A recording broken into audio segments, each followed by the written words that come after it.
remarkable success. And he kept at it long after leaving public office, making important contributions here at Hoover on healthcare reform, climate change, nuclear disarmament, and other areas. He may be less well known for this, but George Shultz was deeply concerned about racial discrimination in the workplace and in our society more broadly. He consistently and effectively used his positions of authority to increase opportunities for minorities. And he later noted that there was both a moral and an economic case for this. He stuck to his principles while also treating people with honesty and respect, including those with whom he had policy disagreements. Labor leaders welcomed his appointment as Secretary of Labor, and as many of his contemporaries remarked, faced with divergent views and difficult issues, he was extraordinarily good at steering people toward agreement. A key part of that strategy was to let the parties reach the final agreement themselves. That way, they owned the agreement and were more likely to honor it. His friendships and collaborations were beyond number and knew no partisan bounds. He often said that trust is the coin of the realm and that good things were only possible where there was mutual trust. His integrity provided the basis for that trust. All of those who aspire to serve the public can learn from his example. Thank you. George Shultz's professional training, labor economics. Mr. Schultz earned his doctorate from MIT in 1949, taught at MIT for 9 years, then moved to the University of Chicago where he served for 11 years, 6 years as Dean of the Business School. Jay, labor economics, the importance of labor in the last century. Help us reconstruct that intellectual world. So it was such a different world. Private sector unionization today in the United States is under 6%. In those days, it was around 30%. And collective bargaining for the major manufacturing unions in steel and autos and things like that, that was front page news everywhere. The job of the Secretary of Labor in any administration was to know the labor movement, know the leaders, and understand what they wanted. It was a very, very different time. And of course, George Shultz had studied collective bargaining. That was one of his main topics in his work as a labor economist, and he was extraordinarily well qualified to face the challenges of a labor secretary, and indeed went to Los Angeles to talk to President-elect Nixon, just to make sure that President-elect Nixon knew what George's views were on labor economics. And he's a labor economist. This is the middle of the last century, when there's a great debate about labor taking place in the world. The communists had a certain view about labor. Workers of the world unite. This is Mr. Schultz. I'm quoting an interview he gave when he was here at Hoover, looking back over his career. The Chicago School stood for the fundamental value of freedom and free markets, close quote. Mike Condi, how did he integrate this belief in free markets into labor economics? Well, let me start by saying that when I was asked to be Secretary of State by President Bush, actually the only person I called to ask about the job was George Shultz. And I said, so George, what do you think? He said, well, it's the best job in government. And I said, well, George, you should know because you've held almost every other job in government. But the reason that he said that is perhaps part of the answer to your question, Peter. He said that he always fundamentally believed that the United States had the right foundational principles, and that was much of the reason for our success. One of those foundational principles was, of course, the free market. And of course, the Chicago School, spread particularly in Latin America and other places, had, he thought, the chance to bring other countries out of poverty, to use their resources best, and to gain prosperity. But he also believed in the inextricable link between free markets and individual liberty. And that reflected in the way that he took on the challenge, of course, being the Secretary of State as the Soviet Union was beginning to go into its twilight. We forget that George's first years as Secretary, the Soviet Union was a bit on the march. It was 1982, 83, 84. The sense that the Soviet Union was really the future And from George's point of view, this was nonsense. And this is something that he shared, of course, with Ronald Reagan, that this experiment, as Reagan had called it, this experiment that was practiced on a hapless people would end up on the ash heap of history. Now, George, who was a great diplomat, would never have said it so boldly as Reagan did. But because they believed in the fundamental principles of the free market and individual liberty, the Soviet Union was on the wrong side of history. And they were, together, perfectly willing to say that, perfectly willing to challenge the system. There's a story that Mike likes to tell of George meeting with Gorbachev and saying to Gorbachev, you know, that central planning thing that you've got going, maybe you'd better take off with planning because you all aren't doing it very well. And can you imagine Gorbachev at that point thinking, who is this guy and why is he telling me about my own economy? But because he had been a great economist, because he'd been Secretary of the Treasury, I think George was able to bring this knowledge of how the free market worked, along with his belief in the free market and his belief in individual liberty, to really challenge many of the assumptions about the strength of the Soviet Union at that particular point in time, and then to be there, of course, for the beginning of the end. Mike, a question for you on the longshoreman strike. Let me set it up. The Nixon years, just after George becomes Secretary of Labor under President Nixon in January '69, he finds himself confronted with the longshoreman strike. He's under intense pressure for the government to intervene, but he insists on keeping the federal government out of it, forcing the longshoremen and management to the bargaining table on their own. Instead of damaging the entire economy, the strike settles just a month after George Shultz takes office. Why was that such an important episode? First of all, it set a really important example. Number one, that government intervention sometimes can be an obstacle rather than a provider of successful outcomes. Number two, it's really important because it signaled that people could make their own decisions and would be forced to if they were confronting each other rather than wait around for the government to come in. They wouldn't make their best offers, they wouldn't get serious. This became very clear to me. I was a beneficiary of George's advice and friendship, and we did a lot of things together over the years. Maybe talk about that a bit later, but it becomes really apparent when you're dealing with a whole different context than people that aren't used to thinking about markets, people that aren't used to thinking about individual incentives, people being able to think that way. And that goes back to your and Jay's comments and Condi's about his being an economist. He was used to this idea that people were trying to do the best they can themselves given their environment, and that if you let them do that, that would collectively lead to the best possible outcome. Kind of a basic theorem of basic economics, which some people forget, and there's always a pressure for the government to do something. If you know, all of us have been, Jay still is, but we've been in public office, and the first thing every morning in the briefing room is what's the president going to do about X? And it could be anything. It could be anything the president shouldn't have any worry about, shouldn't even know about. But so it's important to set that example and to let things play out until there really is something that you desperately need the government to intervene for, if that happens. Two incidents in the Nixon years that are less, strictly speaking, economic than social. The Philadelphia Plan. In the spring of 1969, George Shultz issues the Philadelphia Plan, which requires federal contractors to hire minority workers, and he famously makes the remark that he's not imposing quotas, he's ending a quota, and the quota that he was ending was on black workers, and it was 0. As Secretary of Labor, he also ran the White House Cabinet Committee on Education, which was charged with developing a strategy for the peaceful integration of schools in the 7 states of the Deep South.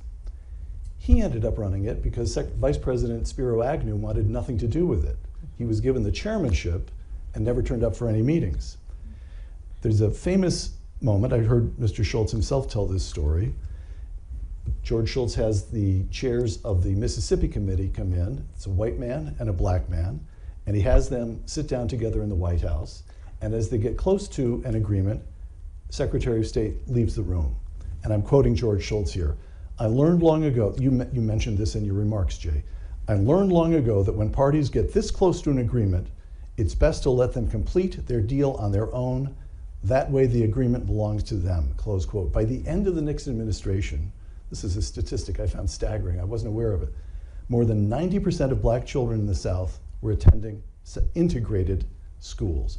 All right, he's a labor economist, but in the Philadelphia Plan and in the integration of schools in the South, he's solving social problems. What's going on here? This has something to do with his own principles, with the respect in which everyone holds him. Jay, would you like to address these episodes?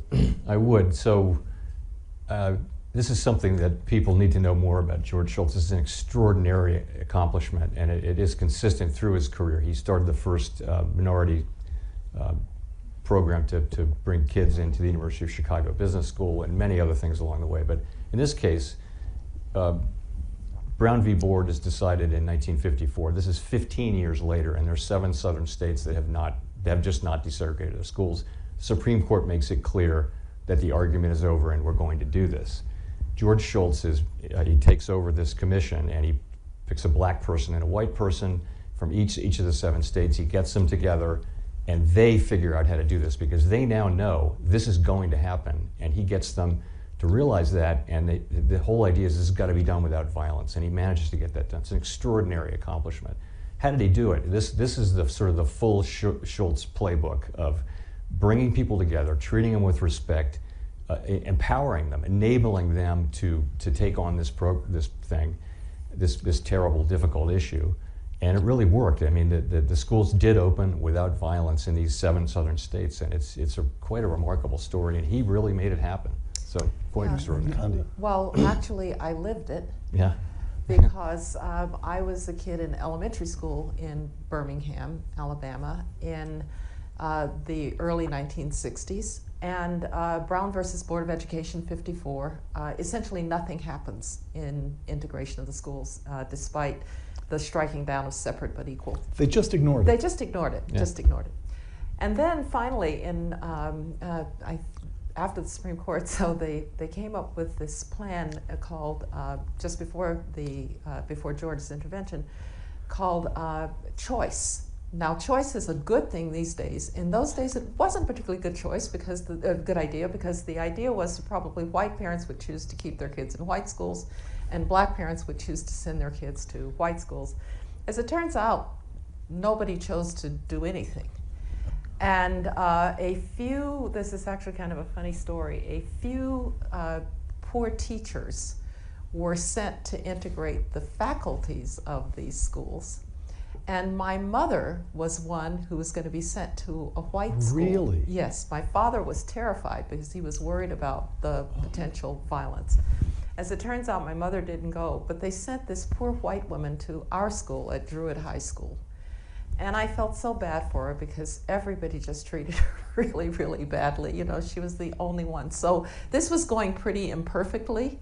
And I think one reason that, I told this story to George, and I think one reason it was important to get people together and then get a plan for how to do this, which is what the Philadelphia plan really was because it was going nowhere, and to the degree that it was going anywhere, it wasn't going in a very good direction. And so George and I would kind of laugh about my own personal experience in what was going on in the South before the Philadelphia plan. You know, it's worth mentioning that affirmative action has gotten a bad name of late, and California voters have rejected it twice, and perhaps it went overboard a bit. But back then, in the Philadelphia building trades, there was a quota of 0 African Americans. And so economists hate quotas. And a quota of 0 is a bad quota, just like a quota of a large amount. Okay, so I think it reflects back on his thinking as an economist. And as Jay said, there was obviously a moral as well as an economic justification. Well, I think he felt the moral side very strongly because both in the Philadelphia plan and in the work with the school system, because again, it went back to George's view that America was the hope of the world. America was the place that had gotten mostly right, but there were times when America had not gotten it right, and on this, we had not. Back to economics in the Nixon administration, and here I'm going to ask the 3 of you just to give me a seminar. We've got the closing of the gold window, and we've got wage and price controls. So I'll set up with what I know, which is very little. In 1970, Mr. Schultz becomes director of OMB. He's one of a circle of advisors, including Secretary of Treasury John Connally and Undersecretary of the Treasury Paul Volcker, who advised President Nixon to end the convertibility of the dollar into gold. President Nixon closes the gold window on August 15th, 1971. I'm going to quote Milton Friedman, his observation on this, quote, "The closing of the gold window opened the way to a free market for the dollar where there was none before," close quote. Again, we're dealing with something here so foreign to the way we do business and think about the currencies today that it requires a little bit of effort simply to take us back to the moment when the dollar was pegged to gold and what the debate concerned, why it was important. Who would like to take on? Mike, I guess I'll start.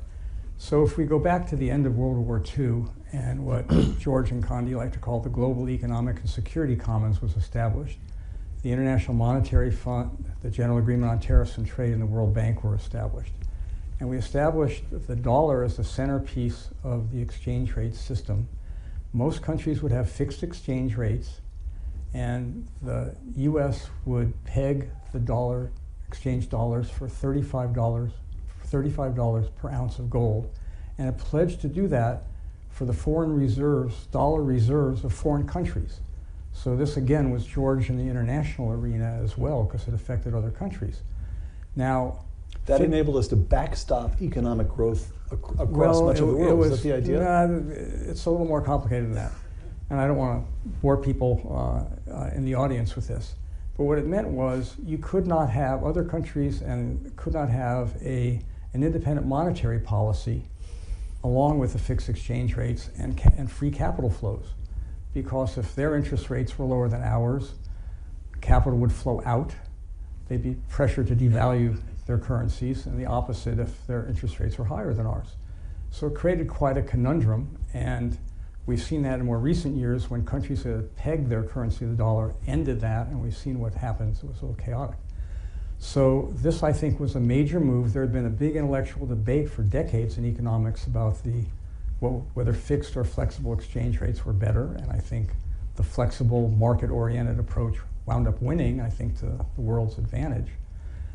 So that was part one. Part two was because of this sudden change, and the dollar, we weren't going to exchange $35 for an ounce of gold anymore.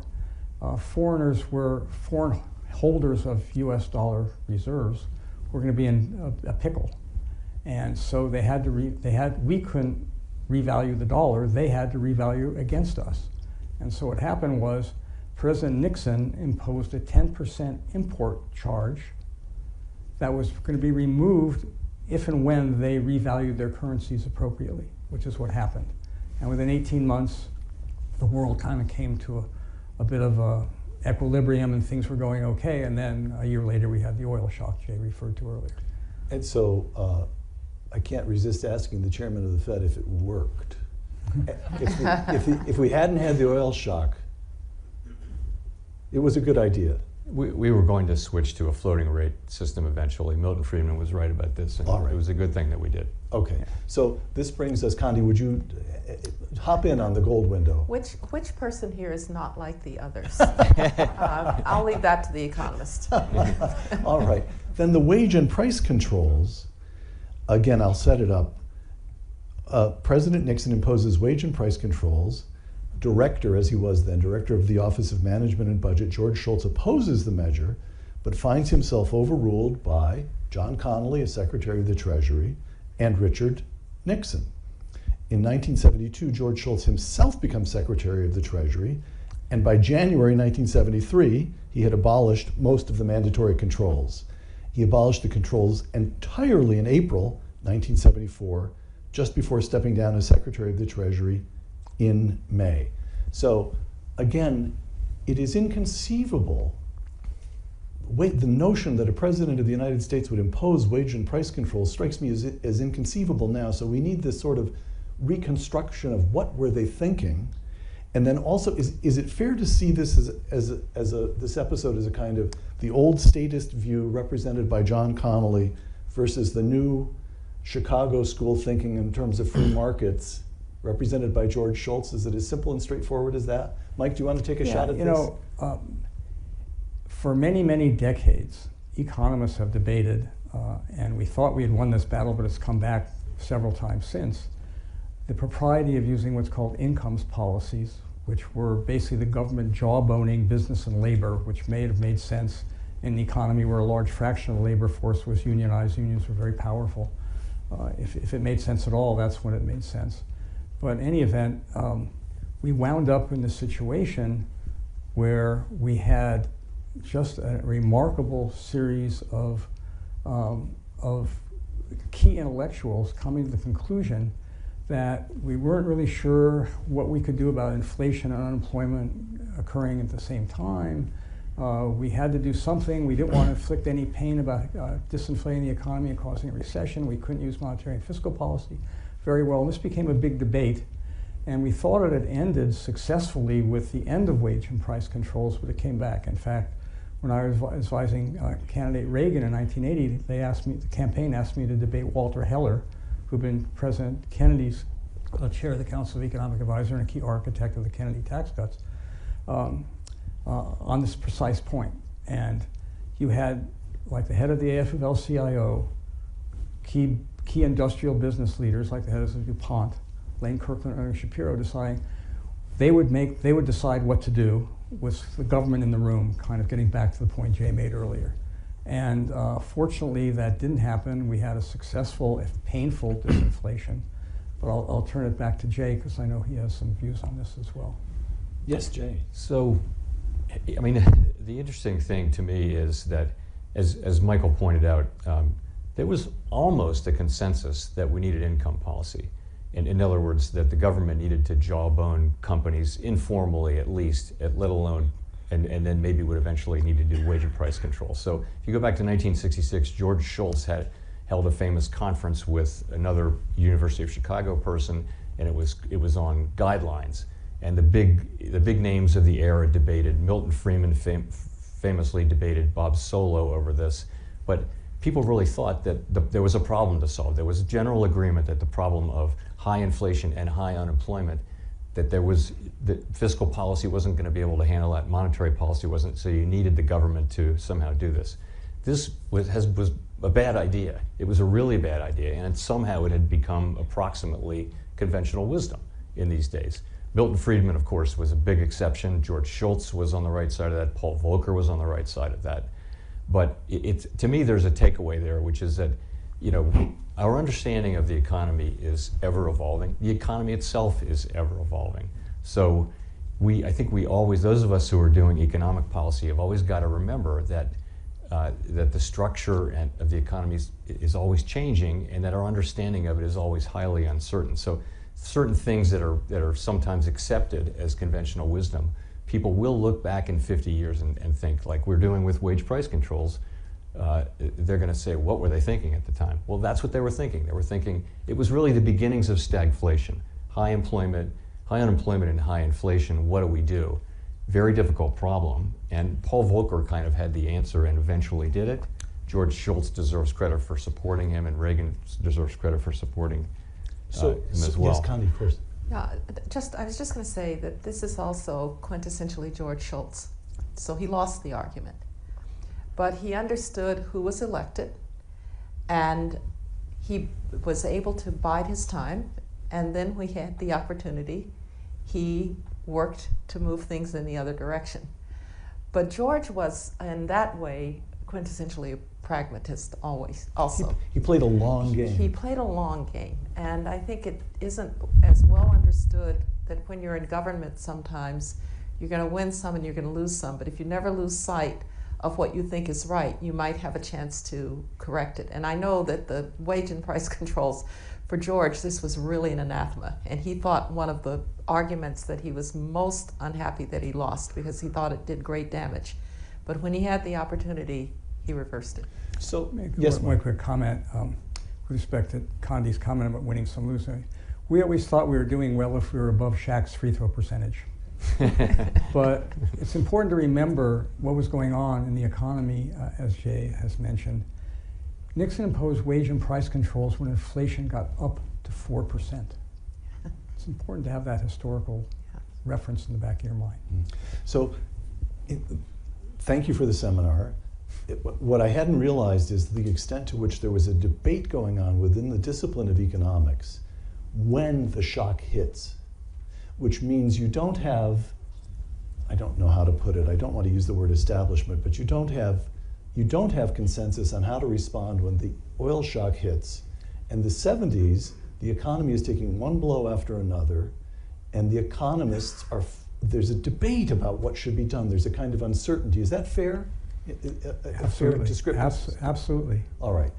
So then we get to Ronald Reagan, and I hadn't thought of it this way before, but this is a moment when one side wins the debate, is one way of thinking about it. George Shultz, before becoming Secretary of State, which he did about a year into the administration, he chaired President Reagan's Economic Policy Advisory Group, a group that included figures such as Milton Friedman. This is Mr. Schultz in a 2000 interview talking about those times. The advisory group said the essence of the inflation problem is monetary policy, and to deal with it effectively, you've got to discipline the money supply. People warned President Reagan that if he did this, there's likely to be a recession. By the way, I was there for that bit, and people did warn him just that. Back to George Shultz, but he did the right thing, and we did have a recession, but inflation dropped like a stone, and that has been one of the primary reasons why our economy has been as strong as it has been, close quote. So from Richard Nixon's wage and price controls to the moment when Ronald Reagan backs Paul Volcker in disciplining the dollar, represents an intellectual, it's not just a it's an intellectual victory. Is that right? Am I understanding that correctly, well, Mike? In that 10-year period, we also had President Carter in 1979 go on national television, complain about high inflation and malaise, and said the Fed should lower interest rates to reduce inflation. So there's a lot of misunderstanding in the polity as well. But it's a remarkable transformation. In 1979, this goes back to Condi's discussion of George liked to garden, but he also did that in economic policy. Not only bided his time and changed things when he had the opportunity, but he prepared. And so in 1979, we had a dinner with candidate Reagan, and he invited myself and Milton Friedman and a couple of other economists to kick the tires about supply-side economics and about inflation. And I was very much impressed because Reagan's knowledge and subtlety of understanding these things, the depth of understanding was quite a bit different from the caricature of his portrayal at the time.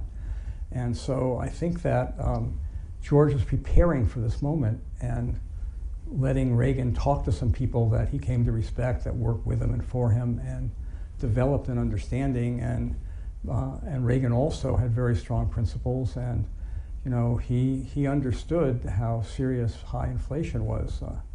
Keynes, in a remarkable book, 1919, saying what will happen from the Treaty of Versailles, hyperinflation, et cetera, from Germany, and that will destroy the society, quoted Lenin's injunction that debauching the currency is the surest way to destroy capitalism.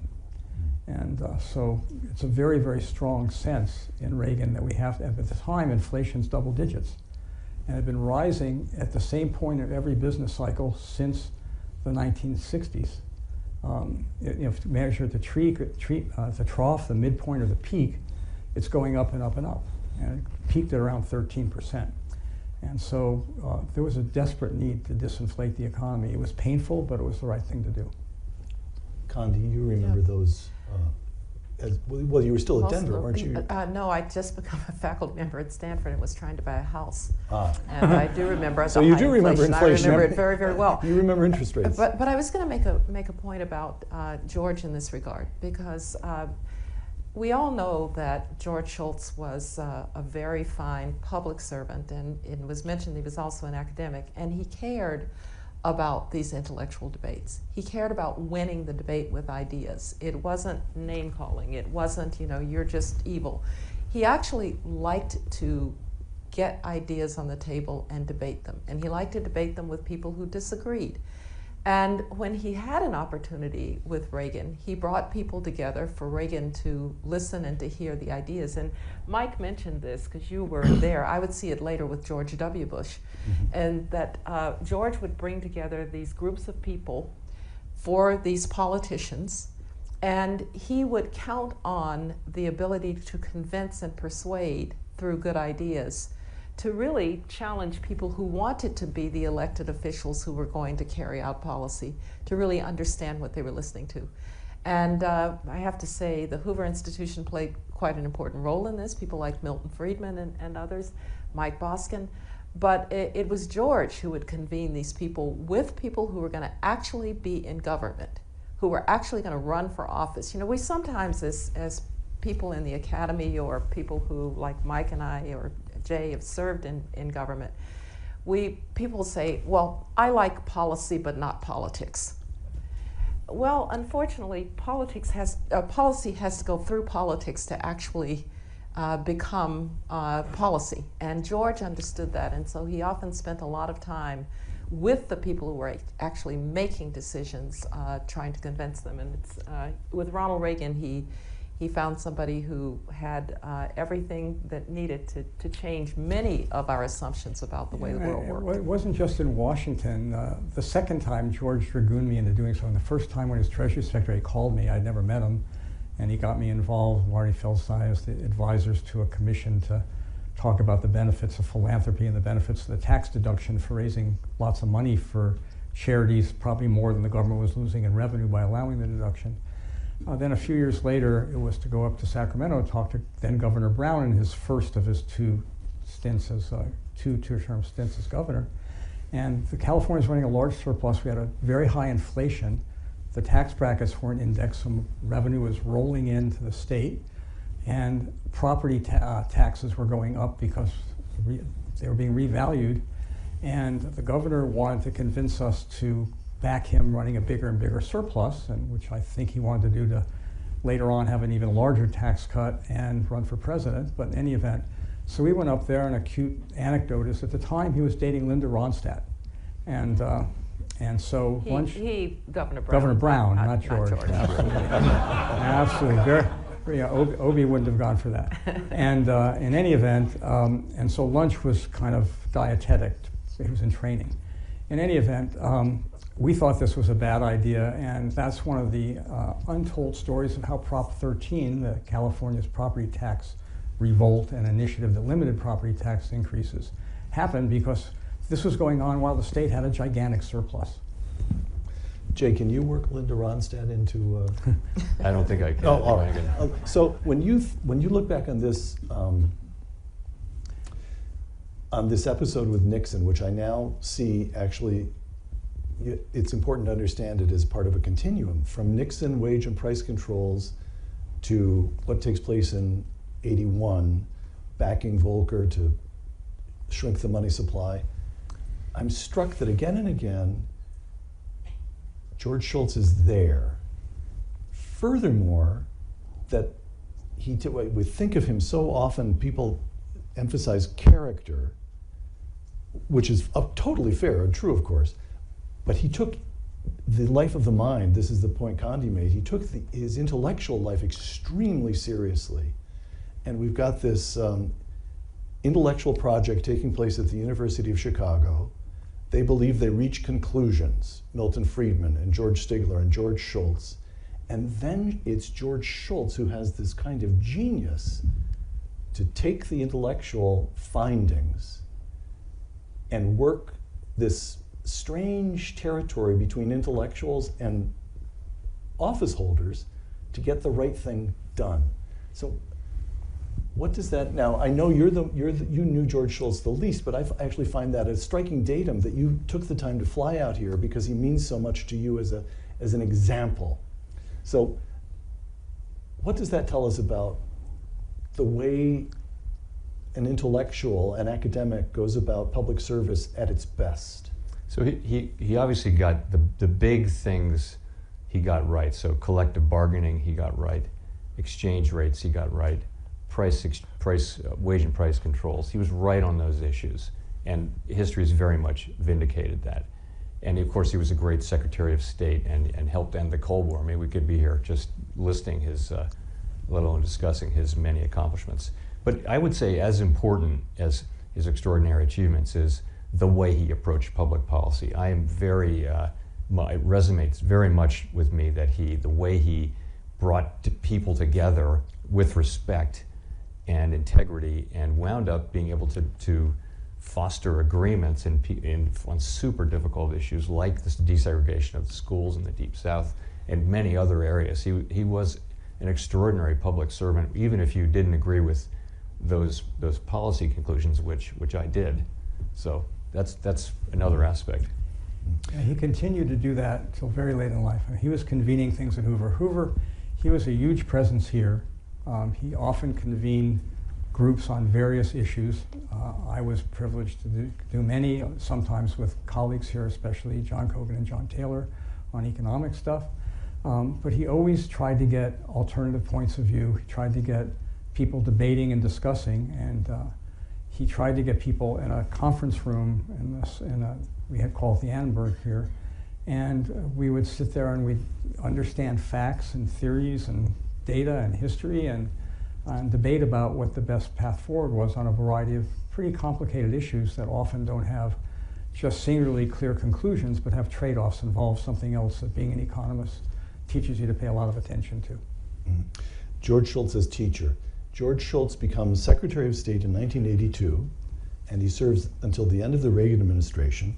Most of his work as Secretary of State will belong to the third of these conversations about him. But there's an episode or an aspect of his time as Secretary of State that shows George Shultz right back where he started, teaching economics.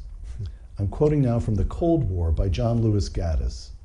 Gaddis notes that as early as 1985, Secretary of State George Shultz began telling General Secretary Gorbachev that the Soviet Union would continue falling behind as long as it had a command economy. Now I'm quoting Gaddis.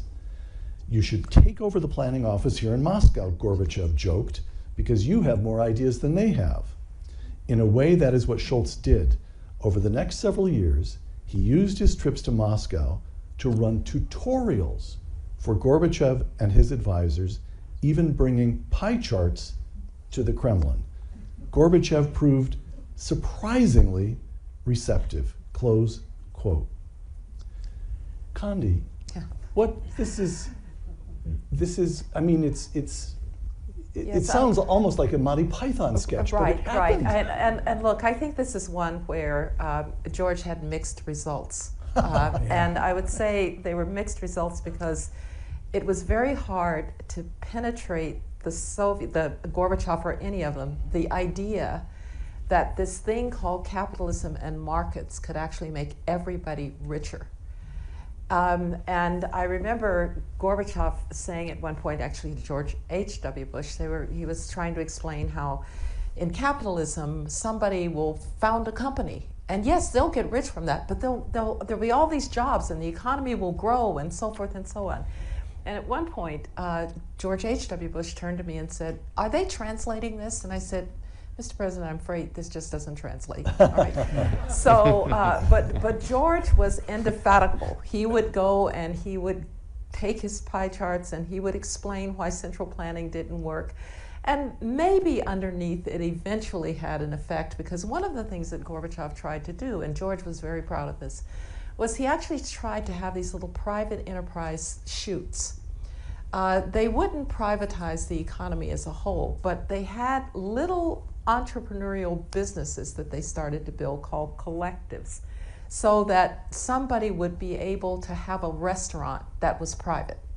And this is sort of 1987, 1988, and George actually would go once in a while to these little collectives where a man and his wife, you could only have 8 tables, by the way, you couldn't have more than 8 tables.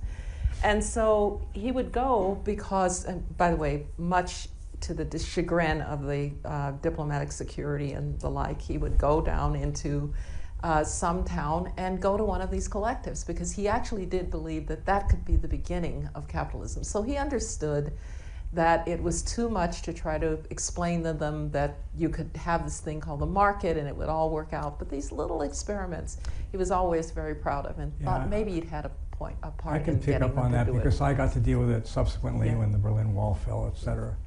And so first of all, Gorbachev may have been receptive, but he didn't understand it. Yeah. He had grown up in the he was Secretary of Agriculture, and they were making sure he knew exactly where everything was all the time. So when Senior Bush sent me to help them with economic reform, because they announced they were going to become a capitalist economy in 500 days, not the 5 centuries it took to develop capitalism, but that's a whole other story. So I met with Gorbachev and Shevardnadze, and it's pretty clear, you know, I'm Bush's chief economic advisor, so I actually know how all this works. So he sends me to see the head of Gosplan, the state planning agency. And through his interpreter, he asked me, who sets the prices in your economy? And I try to explain, you know, we have a few regulated industries, and there's, et cetera. And, you know, I've won teaching awards in my day, but he wasn't having it. He just didn't understand that lots of consumers, lots of producers can interact, and that would determine prices, et cetera. And so he finally gets very frustrated, motions me to wait. He goes back into his office, and we're in the ante room. He comes back with one of these 1970s we would think of here, but there it's 1990 flip charts. And it's, you know, these Fortran flip charts. It's the price list for the Soviet Union. He hands me a pen. He wants me to cross out the old prices and write in the new ones. He can't believe, since Gorbachev has told him, I'm Bush's chief economic advisor, I know what the prices should be. So he's convinced that I should just read out the new prices, and that would solve his problem. Because he's been told he has to get to a price system in 500 days. He hasn't the slightest idea what he's doing. Both in China and in Russia, I've had the experience of people who were more reformers, who spoke some English, but also generally relied on translation to be precise, tell me that you can't get this across because all these people have been trained as Marxists. They can't, when we ask them, how do you measure, how do you know what's actually going on in the economy? They've never thought about how to measure something like GDP, because the outputs are weighted by market prices. They don't have market prices. They're just used to everything being quantities. These many shoes of this size for this style lady shoe will get shipped to Leningrad or to Vladivostok, et cetera. That's all they knew. So in any event, it became interesting, and later on, George was a big help to me and Condi, who was a rising superstar on the NSC staff at the time, when I was asked to negotiate a potential bailout with Gorbachev. And he told me, push them hard, they have to threaten to walk out twice so they don't get serious. And then be careful, because, you know, you can do more harm than good. And that's why we decided to do, even though Bush was being pressured by John Major and Francois Mitterrand and Helmut Kohl to bail out Gorbachev, we decided to do very little. Jay, I'm wondering if you'll buy this idea, that this represents another aspect of the way George Shultz did public service. He was always teaching. Gorbachev, in this case, but I think, Condi, I think back to there would be some big meeting, some big summit, and he would go to the press, and it would be very methodical. Yes. He would want everyone to understand what had happened, what were the central issues, who took what position, and where matters stood now. George never talked in sound bites. No. He simply didn't. There was always depth to it. I think sometimes it was a little frustrating for the press, because they wanted him to talk in sound bites. Having been in that job, I know they'd like you to talk in sound bites, but he was determined that people were going to have a real understanding of it. Jay is not known for sound bites either. No. Yeah, no, I would say also George, in a sense, was AI before AI. Because having been in boardrooms and academic seminars, he always would listen carefully, and he would summarize things in a way that really got to the essence of the issue, and what the issues were, and what the path forward, or the potential paths forward were. And it was quite an amazing thing. You'd sit in the boardroom and people would be arguing about this, that, and the other thing. He'd just sit there quietly, and at the end he'd give a succinct, maybe not always so succinct, summary, and wrap things up. Jay? So I think, I didn't know him anything like both of these folks knew him, but it seems to me people who met him and worked with him trusted him, and it was based on his integrity and his knowledge and his work product, and just the way he dealt with people. So he holds 3 cabinet in ascending importance: Labor, OMB, and then Treasury, in 3 years, really. So That's right. he's getting promoted really quickly and being given the job of desegregating the schools, which wasn't obviously connected to any of those jobs. Then, as Secretary of State, Gorbachev and Shevardnadze just take tremendous liking to him, and they want to work with him. And some of the people who study this stuff give him a lot of credit for. He didn't compromise on his principles, but they trusted him, and they felt that this was someone they could work with, and that President Reagan was really aligned with. Critically, Reagan was aligned with these goals, so he was just very effective in that way. And I think it was liking him, trusting him, having strong principles he didn't compromise, just made him very effective, remarkably effective across so many issues. Back at Stanford, after the Reagan administration, Mr. Schultz returns to Stanford. He composes his memoirs, Triumph and Turmoil. He convenes study groups. He continues coming into his Hoover office well into his, I think he was still showing up in his 99th year, as I recall. Very late 90s. 2 or 3 days a week in his 99th, which is, by the way, is about as often as kids show up in the office these days, 2 or 3 days a week. And so I am just struck that the same things he was doing at the University of Chicago, in all of these Secretary of Labor, Director of OMB, Secretary of the Treasury, Secretary of State, he continues to do here at the Hoover Institution: convene, talk. That says something about him, of course. Let me know what you think it says about him that he keeps at it so long, but it also says something about the Hoover Institution, that this remarkable man thought that it was worth making this institution the central activity of his life for the final decades of his time on this planet. Condi? Well, we called him the great convener, Yes. because George would he would decide that there was a subject that was of importance, and we ought to get the smartest people in the room to talk about it. And it was that simple. And then he would call them up, and of course they would all show up. And everything from, and it was not just economics. Mike mentioned he had a very deep interest in California and in trying to make this state better. And you might know that Charlotte, the great Charlotte, was chief of protocol to several mayors and governors of the state. And so he was very involved in California and in California policy, not so much politics, but policy. George took a tremendous interest in energy policy, and together with Tom Stevenson convened a task force on energy, in which they were concerned not just about energy, but about the issues that related to a clean environment, to climate change, and so worked very hard on those issues. Obviously, anything to do with national security. Another area that people perhaps don't realize how important he thought it was, North America. He cared about North America because he believed it could be an economic engine.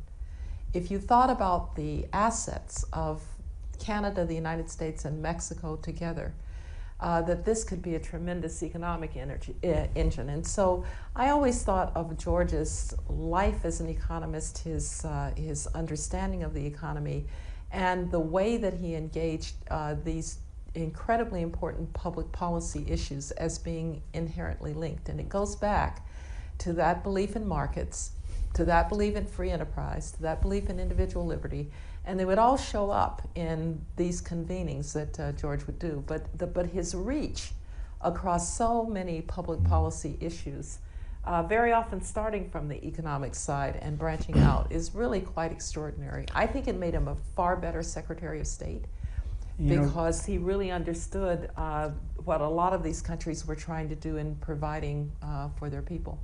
Yeah, and it made Hoover and George a perfect complement to each other because of the wide breadth of interests of the Hoover scholars. We have experts in economics and national security and foreign affairs and education and political science. You go on through energy, et cetera. So we have area studies of particular interest. And George was really, in a sense, interested in everything, or as much as he could, with his immense capacity, accommodate. A couple last questions for all three of you. If possible, we'll go right down. I'm struck that by this notion that he participates, he's right in the middle of a great debate that takes place for a couple of decades in this country. And by the 1980s, when we get economic revival and a victory in the Cold War, it feels as though we've gotten someplace. It feels as though one side of the debate has won, which brings us to today. The former Soviet Union, now Russia, still has not embraced free markets. China has embraced markets, but has not embraced democracy. The economy that we inhabit, which AI, every person I know who even people who are making money on AI already are nervous about what it's going to do to the labor force, restructuring jobs. We've got new forms of currency. This is this is always a question that you really can't get. It's not a rigorous question, but at the same time it gets at something. What would George Shultz tell us today? What are the permanent lessons that we should grasp as we face this changed world in which we live?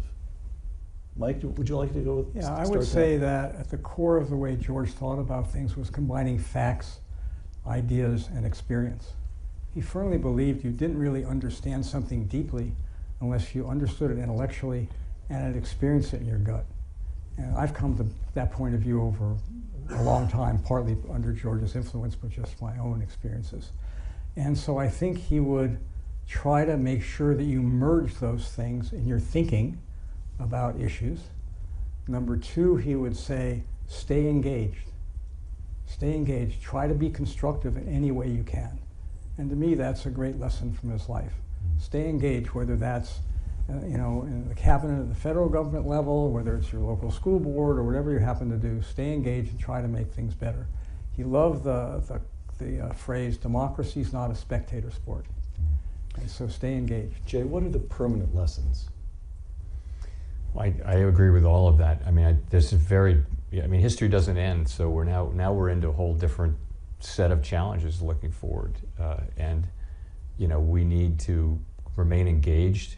To Michael's point, with our main allies and rivals, and we just need to keep working on all the things that we confront now, which are some to some extent, some of the issues are settled.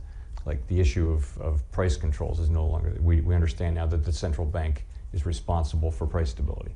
So that issue is settled. That doesn't mean it's easy to do, but the issue is settled. So this is new issues. So easy. You make it look so easy, Jay. Yeah, well, that's the trick.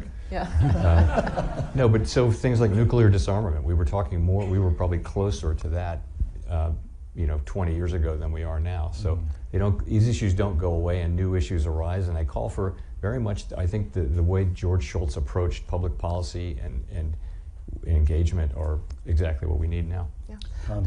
I think George would be excited by this moment, understanding that it was a challenging moment, but he always saw opportunity.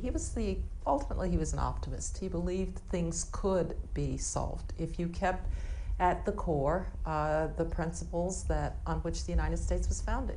There's a story that when George would swear in as Secretary of State ambassadors, he would go to a big globe. And he would say to the about-to-be ambassador, show me your country. And that person would point to Brazil or to Paraguay or to Kenya. And George would say, no, this is your country. And he would point to the United States of America. Because the one lesson that I think he would want us all to remember is that since the war, and remember, George was a young Marine in that war. He was part of the greatest generation that fought and won first the war against Nazism and later on the war against communism. George would want, I think, us to remember that central to essentially 8+ decades of relative peace and relative prosperity, if we think about what had come before, the United States was central to that.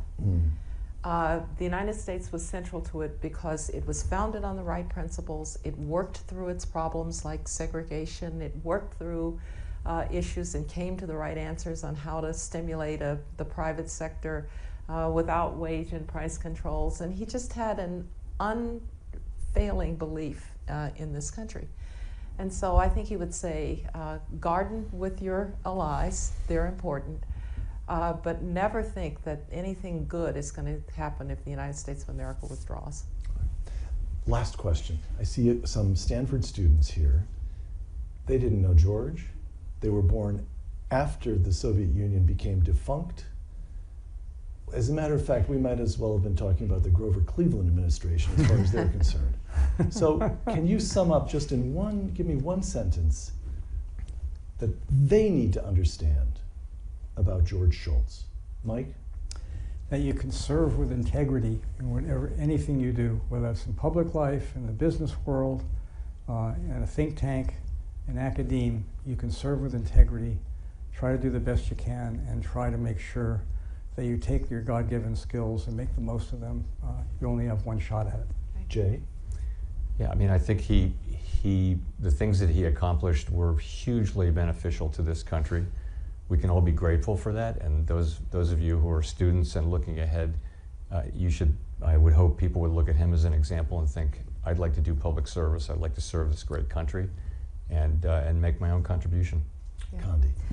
I would say to my students, you want to participate in this democracy. You want to participate in the solution of its problems. It's an obligation, it's a privilege to do so.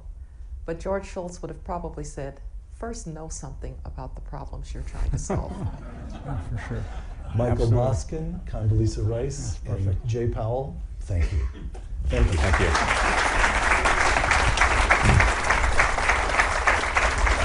Thanks, that's great. Good to be with you. That was great. Thanks, Peter. Jay, pleasure. A real pleasure. Thank you so much. That was Thanks, terrific. Michael. Thank you. We'll see you. Kevin. Jay, these are the men who'd like to have their picture with you, Okay. if you don't mind. Hey, how are you?